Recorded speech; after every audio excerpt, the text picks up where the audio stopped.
یا رسول پکاریں یا علی پکاریں یا غوث پکاریں، فتوے لگ جاتے ہیں۔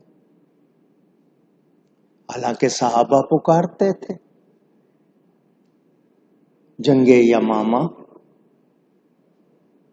مسیلمہ کذاب، یہ وہ شخص تھا جس نے نبوت کا جھوٹا دعویٰ کیا تھا۔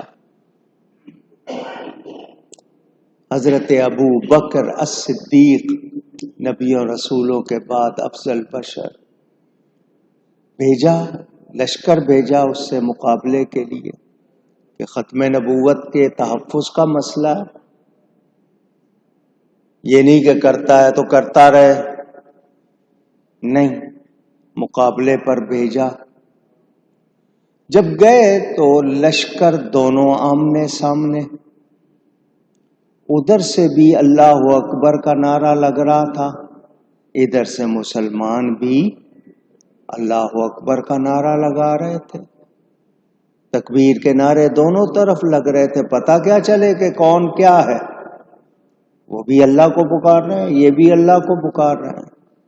تو اٹھائیں البدایہ والنہایہ دیگر کتابوں میں، تو مسلمانوں نے اس وقت کیا پکارا؟ یا رسول اللہ، فرق بھی ہو جائے، پتہ لگ جائے، یا محمدہ پکارا، انہوں نے فرق بھی پتہ چل گیا کہ وہ کون ہیں، یہ کون ہیں، اور نبی کو مدد کے لیے پکارا یا نہیں پکارا؟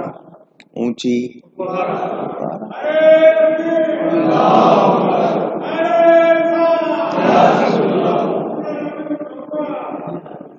اندازہ کریں،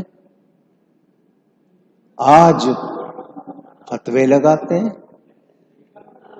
صحابہ کرام کے بیانات بھرے ہوئے، شواہد الحق میں امام نبہانی نے کتنی باتیں جمع کی ہیں، کس کس نے کب کب کیسے کیسے پکارا، سب کچھ بیان۔